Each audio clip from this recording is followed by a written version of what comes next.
الله من شرور أنفسنا ومن سيئات أعمالنا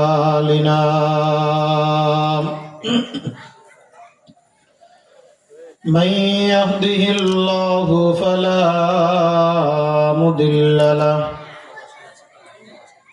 ومن يضلله فلا هادي له ونشهد أن لا إله إلا الله وحده لا شريك له لا ضد له ولا ند له ولا مثل له ولا مثيل له ونشهد أن سيدنا وسندنا وحبيبنا وحبيب ربنا وطبيبنا وطبيب قلوبنا محمد صلى الله عليه وعلى آله وأصحابه وأزواجه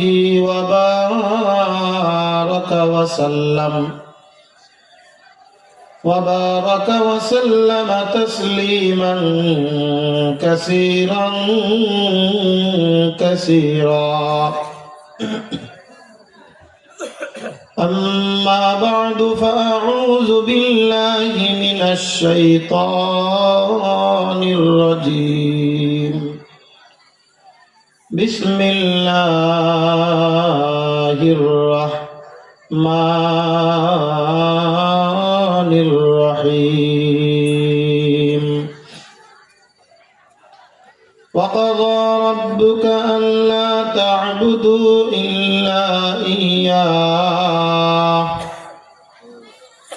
إلا إياه وبالوالدين إحسانا إما يبلغن عندك الكبر أحدهما أو كلاهما فلا تقل لهما أف ولا تنهرهما وقل لهما قولا كريما واخفض لهما جناح الذل من الرحمة وقل رب ارحمهما كما ربياني صغيرا صدق الله المولانا العظيم وصدق رسوله النبي الكريم ونحن على ذلك من الشاهدين والشاكرين والحمد لله رب العالمين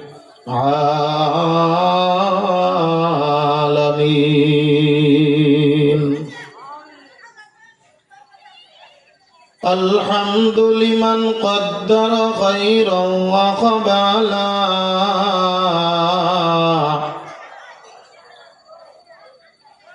الحمد لمن قدر خيرا وقبلا والشكر لمن صور حسنا وجمالا لا ضد ولا ند ولا حد لمولاه لا ضد ولا ند ولا حد لمولاه الآن كما كان ولم يلق زوالا ميدوره مجبوره أي سيد عالم मजदूर हो मजबूर हो ऐ सैयद आलम, दीदार दिखाते नहीं आवाज सुना दो। यहाँ हम सब मुसाफिर हैं,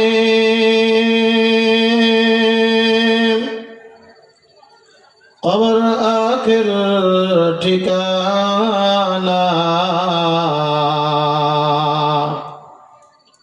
कोई आगे रवाना है, कोई पीछे रवाना। ला इलाहा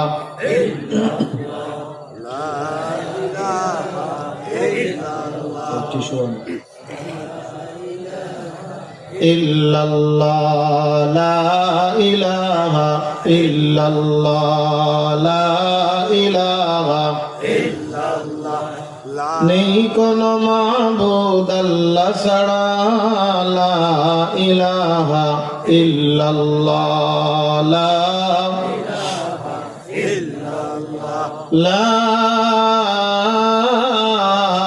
इलाहा इल्लल्लाहु मुहम्मदुर रसूलुल्लाह सल्लल्लाहु अलैहि वसल्लम। আলহামদুলিল্লাহ, ঐতিহ্যবাহী মোমেন শাহী জেলাধীন ঈশ্বরগঞ্জ থানা হাঁসের আলগি উসাখেলা আল কারিম ইসলামী যুব সংগঠনের উদ্যোগে আজকের এই পঞ্চম বার্ষিক ওয়াজ মাহফিল ও হালকায়ে জিকিরের সম্মানিত সভাপতি সাহেব, देगर हजरत मुअज़्ज़ज़ मोहतरम सिरताज वाजिबुल एहतराम उलमा इकराम, विशेष करे आजकेर महफिलेर सम्मानित प्रधान अतिथि प्रधान मेहमान, এই বাংলাদেশের লক্ষ কোটি মুসলমানদের আধ্যাত্মিক রাহবার, বর্তমান রাজপথের লড়াকু সৈনিক हजरतुल अल्लाम जनाब हजरत मौलाना एहतरामुल हक कासिमी साहब दामत बरकातुहुम, अर्थात उजानिर पिस्सा बुजुर्ग दामत बरकातुहुम, आमार सामने उपस्थित दिनदार मुसलमान भाईरा, पर्दार अंतराले अवस्थानरता श्रवणरता आमार मा ओ बोनेरा, शुक्रिया ज्ञापन करी सेई महान मालिक रब्बुल आलामीनेर आलिशान दरबारे, যে মহান মালিক রব্বুল আলামিন আমাদেরকে দুনিয়ার সমস্ত প্রকার কাজকর্ম থেকে বিরত রেখে আজকের এই মাহফিলের ময়দান তথা জান্নাতের বাগানে আসার বসার তৌফিক দান করেছেন। সে মহান মালিক রব্বুল আলামিনের আলিশান দরবারে আমরা সকলেই অন্তরের অন্তরস্থল থেকে মহব্বতের সাথে ঈমানি শক্তিতে বলিয়ান হয়ে শুকরিয়া জ্ঞাপন করি, বলি আলহামদুলিল্লাহ। সম্মানিত হাজিরিন, রাত অতি দীর্ঘায়িত করে মাহফিল করা এটা আমার ব্যক্তিগতভাবে তবিয়াতের খেলাফ, কিন্তু আপনাদের এই ময়মনসিংহ অঞ্চলে আসলে এই তবিয়াতের উল্টা কাজ করতে হয়। তবে আজকে বড় ভালো লাগলো যে অতি তাড়াতাড়ি আপনাদের সামনে বসতে পেরেছি। মোমেন শাহীর মানুষ তো এমন যে রাত 12টাকে কেবল সন্ধ্যা মনে করে, অন্তত মাহফিলের দিন। কি কথা ঠিক না? গতকাল আপনাদের পাশে ত্রিশাল থানায় ছিলাম, বলছে হুজুর আসেন এশার পরপরই উঠাই দেব। এই এশার পর যে 11টা তা আমি জানতাম না, এশার পরপরই উঠাই দেব। যে 11টা যে এশার পর, এশার পরেই দিচ্ছে, আগে দে নাই, কিন্তু রাত 11টা পার করে। ইব্রাহিম সাহেব যখন বলছেন হুজুর এশার পরে দেব, আমি মনে করলাম মনে হয় সেই 11টা না, দেখে আলহামদুলিল্লাহ কথা কাজে মিল রাখছে। যেহেতু আমাদের তরিকার মাহফিল গুলাও এশার পরে মাত্র একজন আলোচক আলোচনা করবেন, দিল খুলে যতক্ষণ পর্যন্ত শ্রোতা চায়, এরপরে আলোচনা শেষ হয়ে যাবে, এটাই নিয়ম। কিন্তু অনেক সময় এলাকা ভিত্তিকের কারণে এগুলা হয়ে থাকে না।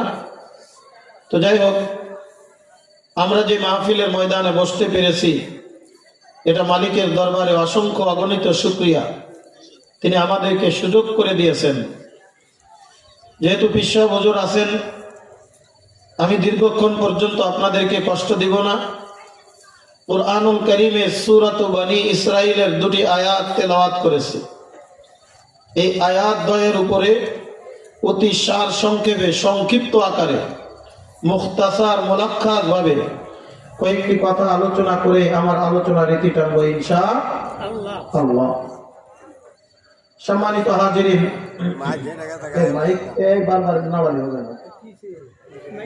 মাইক যেভাবে রাখবেন রেখে ওখানে একেবারে স্টপ হয়ে বসে থাকবেন। যত নাড়াবেন আলোচনার মুড মানসিকতা তত পরিবর্তন হয়ে যাবে। আল্লাহ পাক রব্বুল আলামিন, এভাবে রেখে দেন আর হাত দিয়েন না, এইভাবেই চলবে ইনশাআল্লাহ। আল্লাহ পাক রব্বুল আলামিন এই কুরআনুল কারীমের মধ্যে সমস্ত বিষয়ে এ টু জেড একজন বান্দার জন্য যা দরকার সব কিছু আলোচনা করেছে। এই পৃথিবীতে আল্লাহ তাআলা আমাদেরকে নিয়ে আসছেন, আমাদেরকে পাঠিয়েছেন, নাকি আমরা এমনিতে এসেছি? আমাদেরকে পাঠানো হয়েছে। তিনি যদি আমাদেরকে না পাঠাতেন আমরা কেউ আসতে পারতাম? কেউ কি আসার জন্য আন্দোলন করেছিলাম, দরখাস্ত করেছিলাম? করি নাই। আল্লাহ তাআলাই আমাদেরকে পাঠিয়েছেন। এই জন্যই পৃথিবীর জমিনে আমরা সেই মহান মালিকের কথাই স্মরণ করব, সেই মহান মালিকের কথা মতোই চলবো, যিনি আমাদেরকে পৃথিবীতে পাঠিয়েছেন। কথা ঠিক না? এই জন্য আমরা বলি আল্লাহর দ্বীনকে আল্লাহর জমিনে প্রতিষ্ঠা করো। কেন করব? কারণ এই পৃথিবীতে তো আমি আসছি আল্লাহর হুকুমে, তো আমার পথ চলা চলবে কার হুকুমে? আল্লাহর হুকুম ব্যতীত যেটা আছে সেটা একজন মুসলমান, একজন আল্লাহর বান্দা, একজন মানুষ কখনো মানতে পারে না। এটা অন্য আলোচনা, আমার বিষয়বস্তু অন্য একটা ঠিক করে দিয়েছে। না হলে চিন্তা করেছিলাম সমসাময়িক বিষয় নিয়ে একটু আলোচনা করব, যদি আল্লাহ তৌফিক দেয় অন্য কোনো দিন, যদি সুযোগ দেয় ইনশাআল্লাহ হবে। আজকে আমার বিষয়বস্তু একটা গুরুত্বপূর্ণ বিষয় নিয়ে আমাকে নির্ধারণ করে দেওয়া হয়েছে। সেই বিষয়ের উপরে আমি আপনাদের মাঝে কুরআনুল কারীমের আয়াত তেলাওয়াত করেছি। এই পৃথিবীতে আল্লাহ তাআলা আমাদেরকে নিয়ে আসছেন, পাঠিয়েছেন। আমরা কি এমনিতে আসছি নাকি কোনো মাধ্যমে আল্লাহ পাঠিয়েছেন? এই মাধ্যমটার নাম কি বলেন তো? মা এবং বাবা, একজন পুরুষ আর একজন নারী। আল্লাহ পাক রব্বুল আলামিন এই মানব জাতি সৃষ্টি করেছেন চার ভাবে। কয় ভাবে? বিস্তারিত বলতে পারবো না, একেবারে সংক্ষিপ্ত মুলাক্কাস মোটা মোটা কয়েকটি কথা, যেগুলি না বললেই নয়। চার ভাবে আল্লাহ তাআলা এই পৃথিবীতে মানব জাতি সৃষ্টি করেছেন। এই মানব জাতির ইফতিতা থেকে ইফতিতাম চার ভাবের এক ভাব থেকে কোনোভাবেই খালি হবে না। এক নম্বর ভাগ হলো আল্লাহ তাআলা নিজ কুদরতি হাতে মাটি দিয়ে আল্লাহ পাক সৃষ্টি করেছেন। দ্বিতীয় নম্বর, ওই প্রথম যে মানুষটাকে সৃষ্টি করা হয়েছিল তার বাম পাঁজরের বাঁকা হাড় থেকে সৃষ্টি করেছেন। এটাও আল্লাহ তাআলার হাতে, অর্থাৎ আল্লাহ তাআলা নিজ কুদরতি হাতে দুইজন মানুষকে সৃষ্টি করেছেন। আরেকজন মানুষকে আল্লাহ পাক রব্বুল আলামিন সৃষ্টি করেছেন বাবা ছাড়া, শুধুমাত্র মায়ের গর্ভে হযরতে জিবরিল আমিনের ফুৎকারের মাধ্যমে। আর পৃথিবীতে যত মানব আগমন করেছে বা কিয়ামত পর্যন্ত করবে, প্রত্যেকটা মানুষ এই দুনিয়াতে আসার একটা মাধ্যম হলো একজন পুরুষ আর মহিলা। ঠিক। আল্লাহ পাক রব্বুল আলামিন বলেন, وَلَقَدْ خَلَقْنَا الْإِنسَانَ مِنْ سُلَالَةٍ مِنْ طِينٍ। এই পৃথিবীর মানব জাতি সৃষ্টি করার ইফতিতাম আমি শুরু করেছিলাম বাবা নবী আদম আলাইহিস সালাতু ওয়াস সালামকে। আর আমি আদম আলাইহিস সালামকে সৃষ্টি করেছি সুলালাতিম মিন তিন, এটা হলো মাটি দিয়া, যেই মাটিটা আমি পৃথিবীর বিভিন্ন স্থান থেকে সংগ্রহ করেছিলাম। মানব জাতি সৃষ্টির ইতিহাস আলোচনা করতে গেলে রাত পার হয়ে যাবে। এ কারণে আমি সেদিকেও যাব না, শুধুমাত্র বলে রাখি আল্লাহ তাআলা আদম আলাইহিস সালামকে সৃষ্টি করেছেন নিজের কুদরতি হাতে। মিন সুলালাতিন মিন তিন, শুধুমাত্র মাটি দিয়ে আল্লাহ তাআলা এই আদম আলাইহিস সালামকে সৃষ্টি করেছেন। আদম আলাইহিস সালামকে সৃষ্টি করে আল্লাহ পাক রব্বুল আলামিন জান্নাতের ভিতরে বসবাস করার সুযোগ করে দিলেন। জান্নাতের মধ্যে তিনি বসবাস করতে থাকলেন। আল্লাহ পাক রব্বুল আলামিন বলে, আদম, এই জান্নাতের ভিতরে যত নিয়ামত আছে সব নিয়ামত তোমার জন্য আমি ওপেন করে দিলাম, সব নিয়ামতগুলি তোমার জন্য আমি ফ্রি করে দিলাম। যা আছে সব কিছু তুমি ভক্ষণ করতে পারবা, সব নিয়ামত তুমি উপলব্ধি করতে পারবা, সব নিয়ামত তোমার জন্য আমি ওপেন করলাম। তবে একটা কথা মনে রাখো, ওয়ালা তাকরাবা হাযিহি শাজারাতা ফাতাকুনা মিনাজ জালিমিন। একটা গাছ দেখিয়ে দিলেন, এই গাছের ধারে কাছেও তুমি যাবে না। আদম আলাইহিস সালাম পুরো জান্নাতের ভিতরে বসবাস করেন, কিন্তু আদম আলাইহিস সালাম দীর্ঘদিন অতিক্রম করার পরে মনের ভিতরে একটু কেমন জানি ভাব। আগে হেসে খেলেই চলতেন, এখন আর হেসে খেলে চলেন না। মনটা বড় বেজার, মুখটা বড় কঠিন ভাব নিয়ে বসে থাকেন। আল্লাহ পাক রব্বুল আলামিন তো বান্দার মনের খবরও জানেন, অন্তরের ভিতরে কি পরিকল্পনা করতেছে এই খবরও জানেন কে? ইন্নাল্লাহা ইয়ালামু বিমা ফিস সুদূর। অন্তরের ভিতরে কি আছে আবার কি সামনে বহির প্রকাশ করবে খবর জানেন কে? নাকি দুনিয়ার কেউ?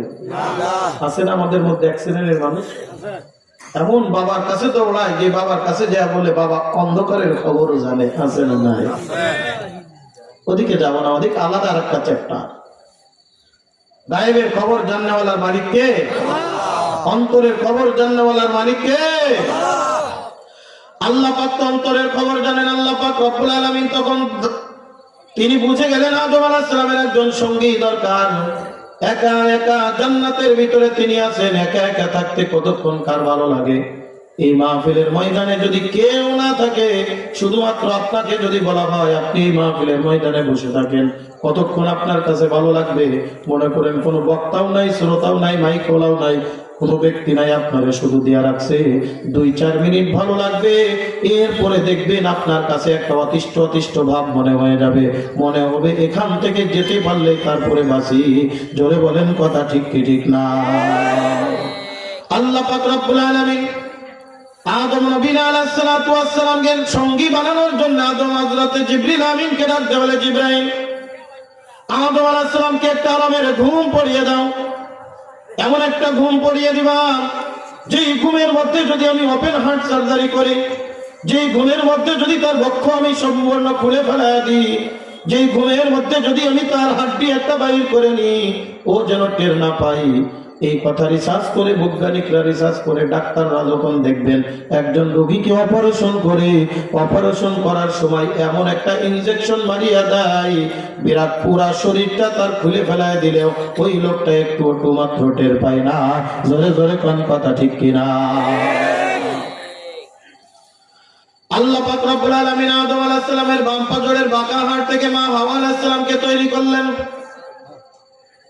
আল্লাহ তাআলা ঘুম থেকে জাগ্রত করালেন। আদম আলাইহিস সালাম থেকে পাশে একটা সুন্দরী রূপসী রমণীর একটা মহিলা বসা।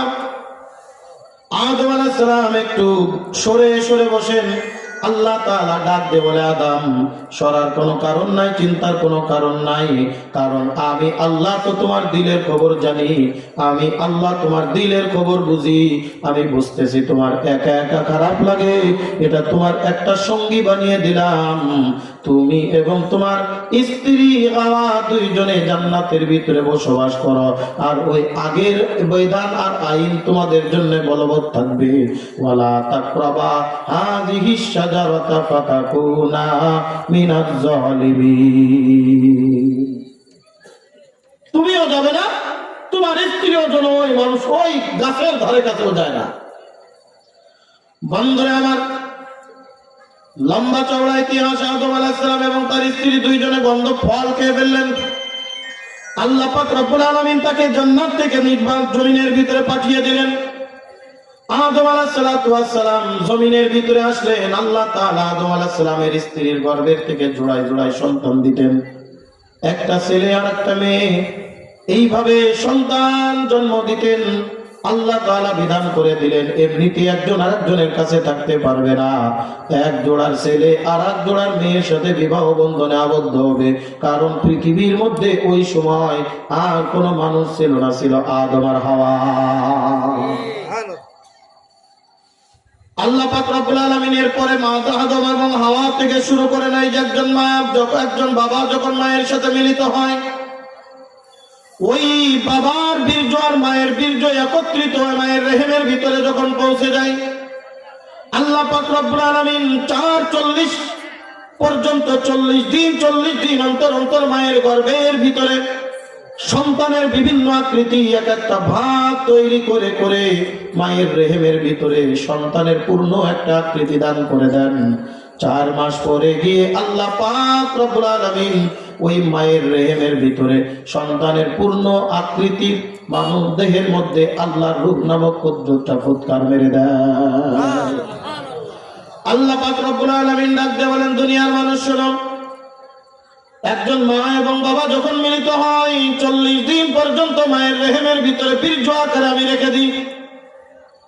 দ্বিতীয় 40 দিন যখন আসে, দ্বিতীয় 40 দিনে আল্লাহ পাক রব্বুল আলামিন মায়ের পেটের ভিতরে ওই বীর্য থেকে একটা গোশতের টুকরা, রক্তের টুকরা বানিয়ে দেন। তৃতীয় 40 দিনে রক্তের টুকরার মধ্যে আল্লাহ তাআলা মানব দেহের একটা আকৃতি দান করে দেন। আর চতুর্থ 40 দিনে মানব দেহের আকৃতির মধ্যে আল্লাহ তাআলা যখন আল্লাহর রূহ নামক কুদরতটা ফুৎকার মেরে দেয়, এই কারণে দেখবেন যারা সন্তানের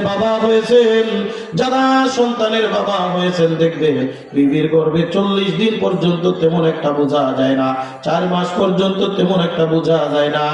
4 মাস পরে আস্তে আস্তে মায়ের পেটটা ফুলতে থাকে, আর মায়ের পেটের ভিতরে আলাদাভাবে মোচড় দিয়া সন্তানের অনুভব তৈরি করায়। জোরে কোন কথা ঠিক কিনা?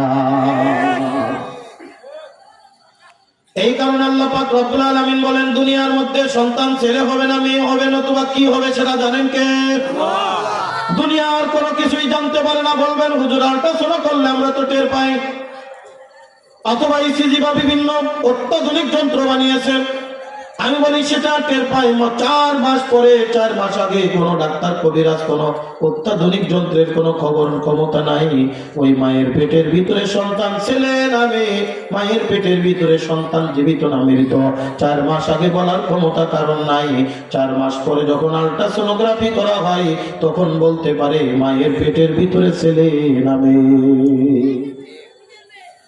আল্লাহ পাক রব্বুল আলামিন সূরাতুল বনি ইসরাইল 15 নম্বর পারা একেবারে শুরু থেকে আল্লাহ পাক রব্বুল আলামিন সূরাতুল বনি ইসরাইল নাজিল করেছেন। এই সূরাতুল বনি ইসরাইলের সম্ভবত 25 এবং 26 নম্বর আয়াত। আল্লাহ পাক রব্বুল আলামিন ডাকতে বলে, দুনিয়ার মানুষ শুনো, সৃষ্টি করেছি আমি তোমাদেরকে, আমি আল্লাহ।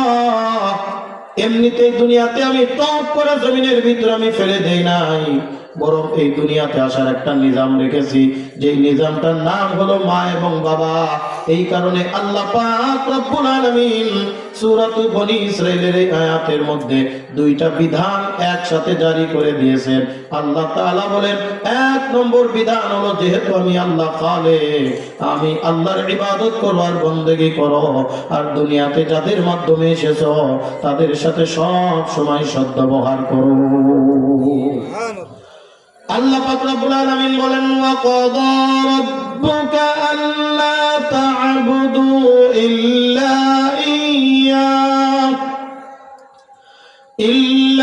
ইয়্যাহু ওয়া বিল ওয়ালিদাইনি ইহসানা।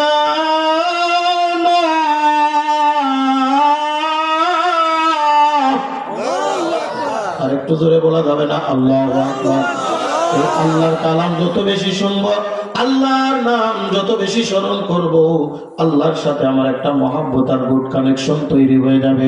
আর যেই বান্দা দুনিয়ার মধ্যে আল্লাহর সাথে সম্পর্ক তৈরি হয়ে যাবে, আল্লাহ তাআলা দুনিয়াও কোনো পেরেশানি রাখবেন না, আখিরাতেও কোনো চিন্তা দিবেন না। সুবহানাল্লাহ।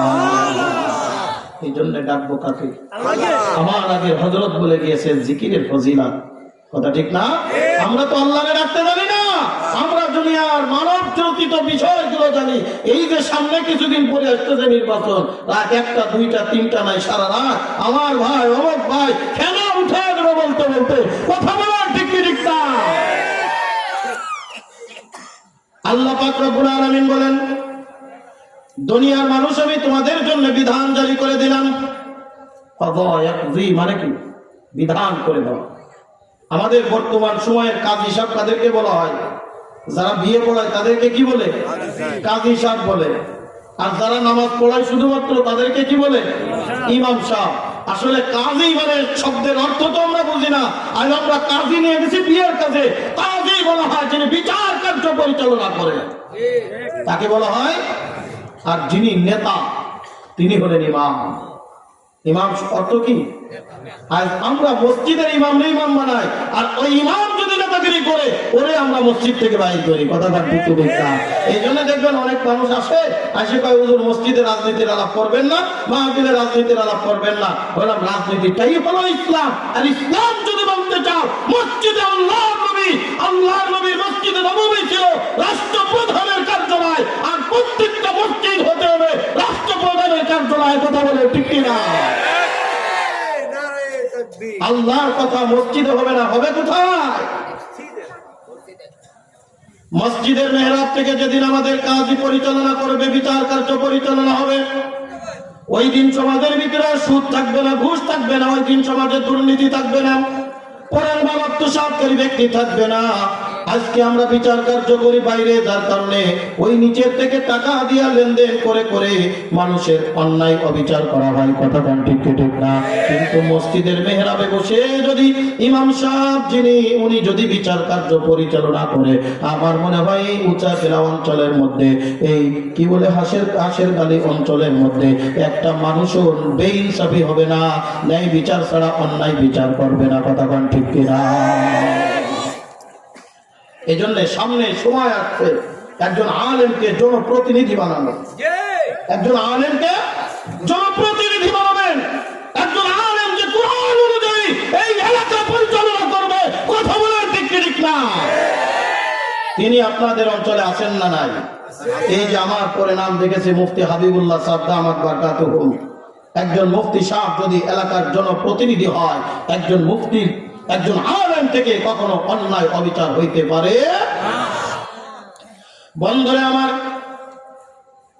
আল্লাহ পাক রব্বুল আলামিন বলেন, আমি 1 নম্বর তোমাদের জন্য বিধান করে দিলাম, আল্লাহ তা'বুদু ইল্লা ইয়্যাহ।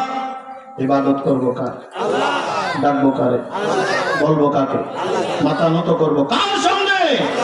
আল্লাহ তাআলা ডাকতে বলেন, দুনিয়ার মানুষ শুনো, 1 নম্বর আমি তোমাদের জন্য বিধান করে দিলাম, আমি আল্লাহ ব্যতীত আর কারোর সামনে মাথা নত করবে না। আমি আল্লাহ ব্যতীত আর কারোর ইবাদত করবে না, বন্দেগী করবে না। যদি কিছু চাইতে হয় আমি আল্লাহর কাছে চাইবা, যদি কিছু বলতে হয় আমি আল্লাহর কাছে বলবা, যদি কিছু দরকার হয় আমি আল্লাহর কাছে বলবা। দুনিয়ার কোন মানুষ যেটা দিতে পারে না সেটা দিতে পারে কে? ইন্নাল্লাহা আলা কুল্লি শাইইন কাদির।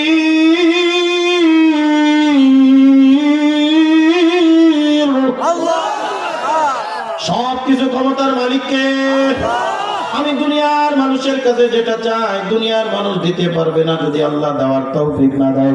আল্লাহ তাআলা বলেন, বান্দা আমি আল্লাহ তোমাদেরকে পৃথিবীর জমিনে আগমন ঘটিয়েছি, সুতরাং 1 নম্বর কাজ হলো বান্দা তুমি আমি আল্লাহর ইবাদত করবার, বন্দেগী করবা। আমি আল্লাহরে কখনো দুনিয়ার জমিনের ভিতরে ভুলে যাবা না। মনে রাখবা সব সময় আমি আল্লাহ তোমার সাথে আছি।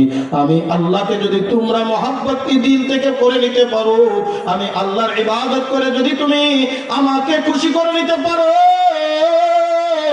এই দুনিয়ার জমিনটা তোমার জন্য হয়ে যাবে জান্নাত।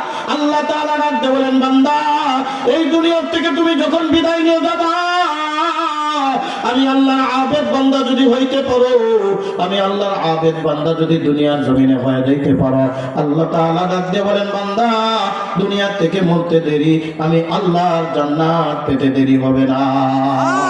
আমার কথা না, আল্লাহ তাআলা ডাকতে বলেন, মানসিক এলাকার মুসলমান, প্রত্যেকটা কথা কোরআন এবং হাদিস থেকে রেফারেন্স করে আপনাদের মাঝে আলোচনা করব ইনশাআল্লাহ। আমার পক্ষ থেকে একটা কথা বানিয়ে বলার চেষ্টা করব না। আল্লাহ তাআলা বলেন ফাদখুলি ফি ইবাদি ওয়াদখুলি জান্নাতি, বান্দা তুমি আমার আবেদ হও, বিনিময়ে আমি আল্লাহ তোমারে জান্নাত দিয়া দিব। জান্নাতের দিয়ার মালিক কে? আল্লাহ। এই কারণে আল্লাহ পাক রব্বুল আলামিন বলে, বান্দা এক নম্বরে তোমার জন্য আমি বিধান জারি করে দিলাম, আল্লাহ তা'বুদু ইল্লা ইয়্যাহ, আমি আল্লাহ ব্যতীত আর কারোর ইবাদত করবে না, বন্দেগী করবে না। দ্বিতীয় নম্বর বিধান আল্লাহ তাআলা বলেন, একই আয়াতের মধ্যে একই মিসরার মধ্যে মাঝে কোনো ফাসিলা তৈরি করে নাই। আল্লাহ পাক রব্বুল আলামিন বলেন ওয়াবিল ওয়ালিদাইনি ইহসানা, মা এবং বাবার সাথে সবসময় সদ্ব্যবহার করবা। কেমন সদ্ব্যবহার করবা? আল্লাহ তাআলা ডাক দিয়ে বলেন, এ দুনিয়ার মানুষ শুনো, এই মা এবং বাবা যদি একটু বৃদ্ধ বা বৃদ্ধা হয়ে যায়, একটু যদি ভাটা পড়ে যায়, এমন কোন কথা বলবা না। ওয়ালা তাকুল্লাহুমা উফিউ ওয়ালা তানহারহুমা, এমন কোন কথা বলবা না যে কথার দ্বারা মা অথবা বাবা আর শব্দ উচ্চারণ করেন, মা অথবা বাবা শব্দ উচ্চারণ করেন। আল্লাহ তাআলা ডাক দিয়ে বলেন, আমার বান্দা রে, এই মা তোমার জন্য কত বড় নিয়ামত, এই বান্দা তোমার জন্য কত বড় নিয়ামত।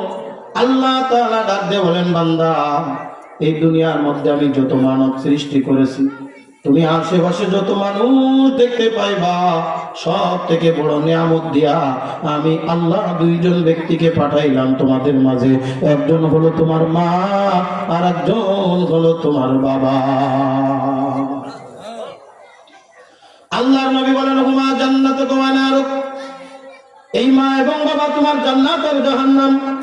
এই মাকে যদি তুমি দুনিয়ার জমিনে রাজি আর খুশি করে নিতে পারো, আল্লাহর নবী বলেন এই দুনিয়ার থেকে আল্লাহ তাআলা তোমার জান্নাতের সার্টিফিকেট দিয়ে দিবে। এই দুনিয়ার থেকে তুমি বিদায় নিয়ে যাবা, তোমার মা যদি তোমার উপরে রাজি থাকে, তোমার বাবা যদি তোমার উপরে রাজি থাকে, আল্লাহ তাআলা তোমাকে জান্নাত দান করবে। তোমার মা যদি তোমার উপরে রাজি থাকে, আর তুমি যত বড় পীর মাশায়েখ বুজুর্গ আউলিয়া হও না কেন, দুনিয়ার মধ্যে তুমি যা কিছু হও না কেন, এমনকি যদি মক্কা মদিনার ইমাম হও, আর তোমার মা যদি তোমার উপরে রাজি থাকে, আল্লাহ তাআলা কোশ্চিন কালেও তোমার কোন ইবাদত কবুল করবে না। বন্ধুরা আমার, অনেক লম্বা চওড়া আলোচনা একেবারে সংক্ষিপ্ত আকারে মুক্তাসার ভাবে আপনাদের সামনে করে যাব। আল্লাহ পাক রব্বুল আলামিন এই দুনিয়ার জমিনে মা এবং বাবার মাধ্যমে আমাদেরকে প্রেরণ করেছেন। কোন মা? কোন মা? যেই মা একদিন দুই দিন নয়, 1 মাস 2 মাস নয়, 1 বছর নয়, বরং 10 মাস 10 দিন কমপক্ষে গর্ভের ভিতরে ধারণ করে দুনিয়ার জমিনে আমাকে আপনাকে আগমন ঘটিয়েছে। মা যে একটা সন্তানের জন্য এই পেটে ধারণ করার পরে কতটা কষ্ট অনুভব করে, সে আমার পুরুষ বাবাজিরা তোমরা তো বুঝবা না, শুধুমাত্র মা জাতিরাই বুঝতে পারে। কিন্তু যাদের সন্তানাদি হয়েছে